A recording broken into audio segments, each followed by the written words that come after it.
आमची एक मराठी माध्यमाची शाळा पण आहे, छोटीशी शाळा आहे, ज्याच्यामध्ये बालवाडीपासून ते 10वी पर्यंतचे वर्ग आहेत.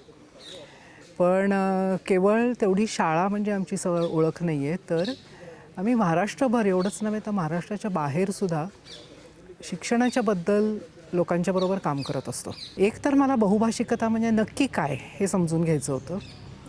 जरी शिक्षण क्षेत्रामध्ये काम करत असलो आम्ही, तरी आमच्याकडे म्हणावी तशी बहुभाषिकता नाही असं मला वाटायचं. पण इथे आल्यानंतर मला बहुभाषिकतेचा एक खूप चांगला, वेगळा आणि असा तगडा अर्थ मिळाला. पण ज्या वेळेला 2 माणसं एकमेकांच्याशी बोलत आहेत आणि मला माहिती आहे की तुमची भाषा वेगळी आहे, तुम्हाला माझी समजणार नाही आहे, मला तुमची समजणार नाही आहे, पण आपल्याला देवाणघेवाण करायची आहे. अशा वेळेला जे घडतं ती खरी बहुभाषिकता असते.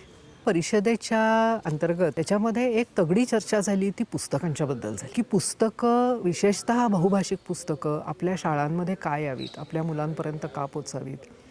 पुष्कळदा कसं होतं ना, की आपल्यासमोर असलेली बहुसंख्य माणसं ही एका विशिष्ट प्रकारची असतात आणि त्याच्यामधली कोणीतरी 1-2 दुसरी माणसं असतील आणि अशा वेळेला पुस्तकांचं काय महत्त्व आहे, विशेषतः बहुभाषिक पुस्तकं, विशेषतः वेगवेगळे अनुभव पुस्तकांमध्ये आणणारी पुस्तकं. म्हणजे त्या पुस्तकात कुठेतरी जर मला मी दिसले तर मला ते पुस्तक वाचावंसं वाटणार आहे आणि त्यासाठी मी शिक्षणाकडे वळणार आहे.